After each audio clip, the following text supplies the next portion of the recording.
We're blazing this afternoon inside the Capital Hits.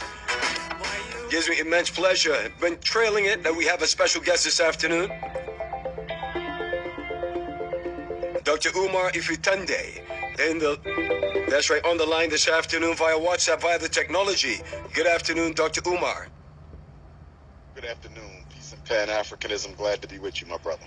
You too as well, Dr. Umar, my brother. Listen, great to hearing you loud and clear on the line as well. I got to salute to Marcy and the team for connecting us. Huge fan. We've seen your clips. We've been watching on your Instagram, your website, YouTube. We know you've been there. You've been making the rounds, and we've seen you, and we know you by name and nature.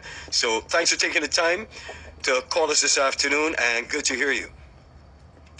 Likewise. Glad to be here. So you're about to be hitting up the shores of Barbados for an amazing cause as well. Absolutely. Next weekend, it'll be my first time in Barbados. Long overdue.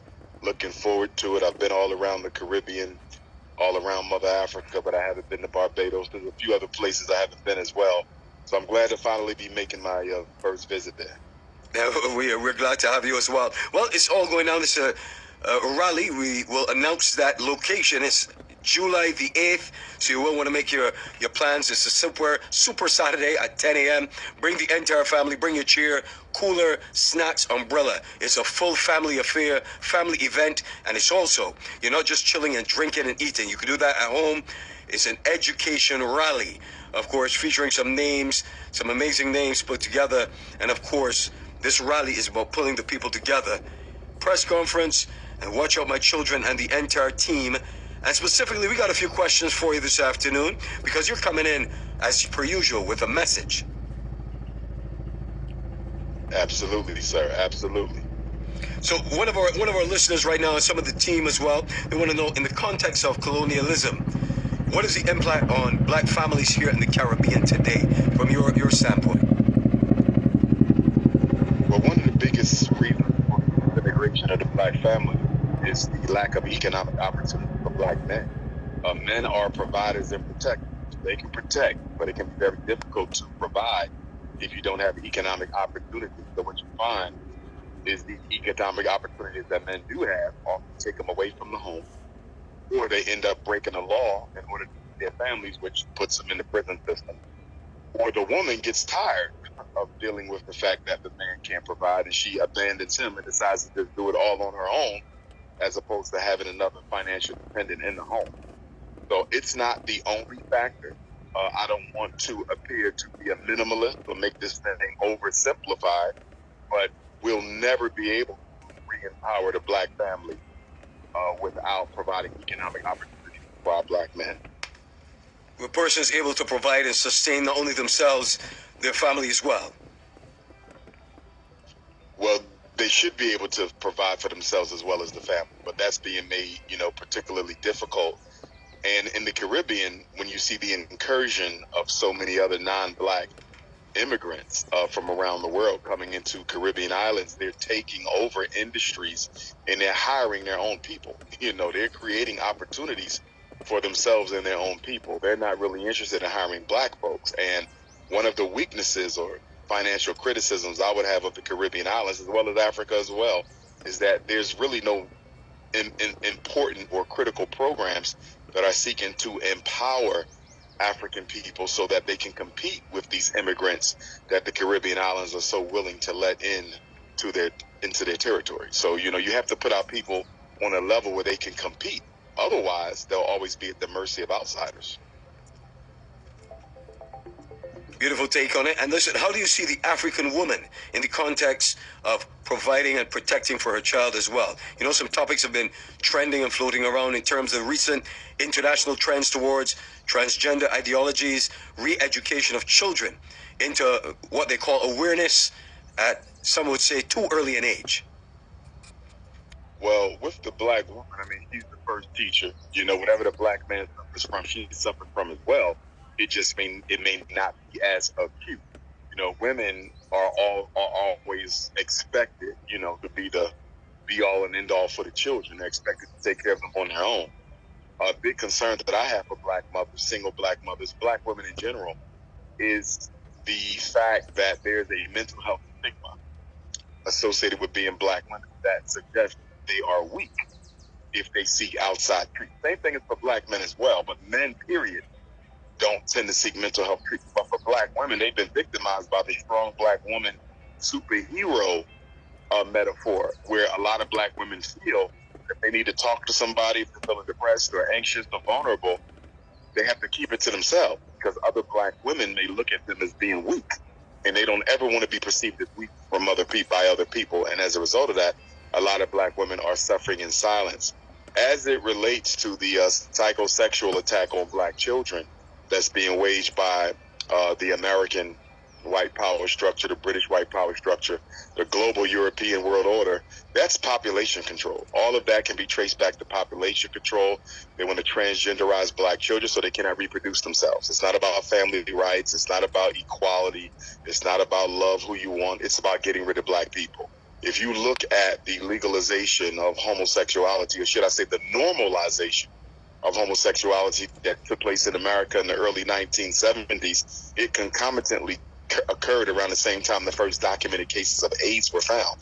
You see, so they deliberately pushed the homosexuality into the black community because they had a weapon through which they could reduce the numbers of black people, and that was HIV/AIDS. And right after COVID ended, they announced that they had a new HIV too. So you got HIV-1, you got HIV-2, and I don't think that's no coincidence. And the reason they're targeting the children is because children are very, very sensitive to indoctrination. So if you can get children before the age of majority, if you can get children before they ever have a sexual urge to be interested in dating the same gender, then you can basically create a situation where black people cannot reproduce. You know, America, Britain, France, Belgium, they've been complaining about the world being overpopulated for the past 20 years. You see, they're not talking about white people because white people are a global minority and their numbers are shrinking. They're not talking about Chinese because Chinese people don't take orders from white people.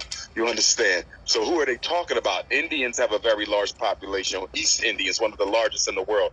They don't take orders from white people. So when they talk about controlling population, the only race over which they exercise the control to reduce their numbers are African people. This is about population control, and the black community needs to wake up and smell the coffee before it's too late. Well, we get ready for the educational rally. July the 8th, 2023. I want to remind you, 10 a.m. until 2 p.m. The rally will raise public awareness and educate the Barbadian public on a few key points. Negative effects of the growing international trend to include transgender education in school curricula across the globe, the promotion of a sexual orientation ideology to young children, the dangers within the proposed child protection bill of Barbados and sections of the nutrition policy, the possible negative societal and cultural consequences if the bill and policy in the present form are adopted, and a number of regional contributions as well. The regional launching of the book, No Dress for Timmy, written by a Christian author from St. Vincent and the Grenadines, 500 copies of No Dress for Timmy, which seek to educate and empower our children based on scriptures, will be distributed to children at the rally, and the book was banned from Amazon. Imagine that. So, who will protect the children? Watch Out My Children rally will also be launched regionally, and keynote speaker is on the line with us this afternoon, Dr. Umar, keynote speaker. Also, Cassius Stewart. You'll find Vincent Smith, Michelle Edwards, and a full team, of course. And they say it's a rally, positive, not negative, as they say, coming out peaceful and just information and speaking with our people out there as well. Yes, sir. All right. What's your next question? Yes. All right, we're going to take a quick jam right now. Line, and of course, chatting with us this afternoon, Dr. Umar, welcome back. Thank you. All right, now, we have some questions come in, and this is all about, if you're just tuning in, the Bay Street Esplanade will be your place, your location on Saturday. This is an education rally. Bring the entire family, bring your chair, coolers, snacks, your umbrellas, a family affair, and of course, the Bay Street Esplanade. You know where that's located, right? On the south, right? On Bay Street at 10 a.m. on your Saturday, all right? So, Dr. Umar, there's a question coming in terms of what do you perceive is having to, or as the person put it, black boys or children, and how can we get them back? Well, African people have to make their own schools. We have to build our own schools for our children. That's where the big disconnect is. We are not creating the schools that our children need. We're depending on governments to do it, depending on white philanthropists to do it. We should be doing it. So we are very much responsible for the crisis, the miseducation of black boys. That's number one. Number two, we have allowed this demon known as special education and ADHD creep in and claim the lives of so many black boys. So many of our young men are being labeled as learning disabled and ADHD. They're being prescribed dangerous psychiatric medication that they do not need. Thirdly, we have allowed the industrial building trades programs to be removed out of the high schools where black boys are. We have to put them back in.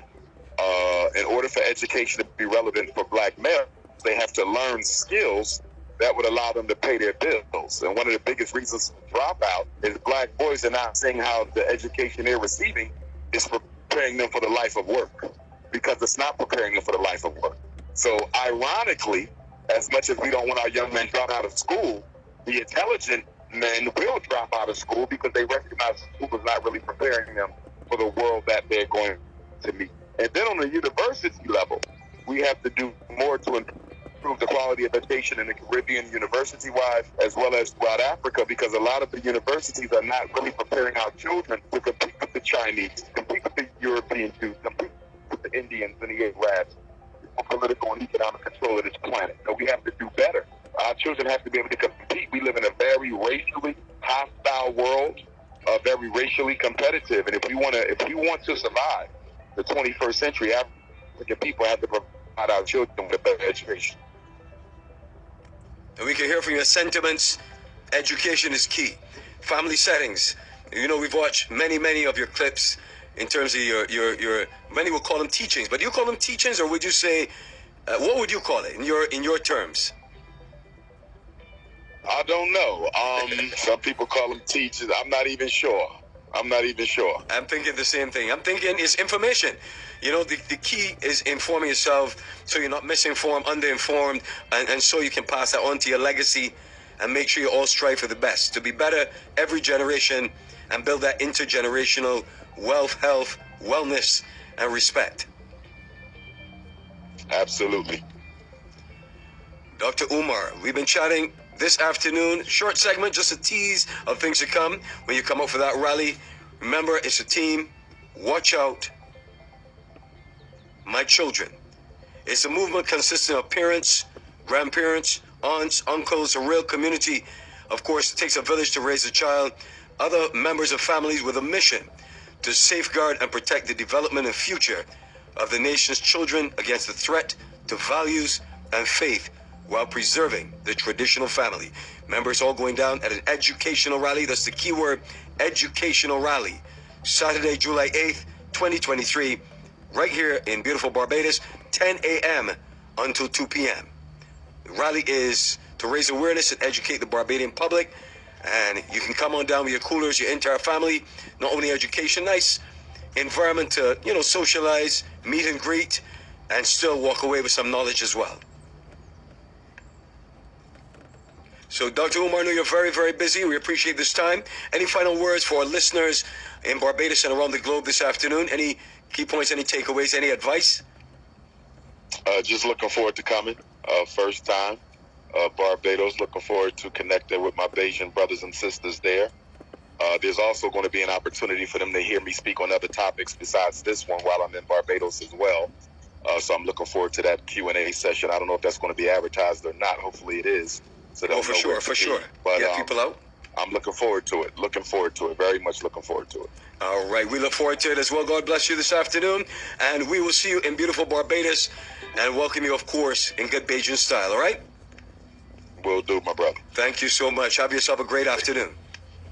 All right now. All right.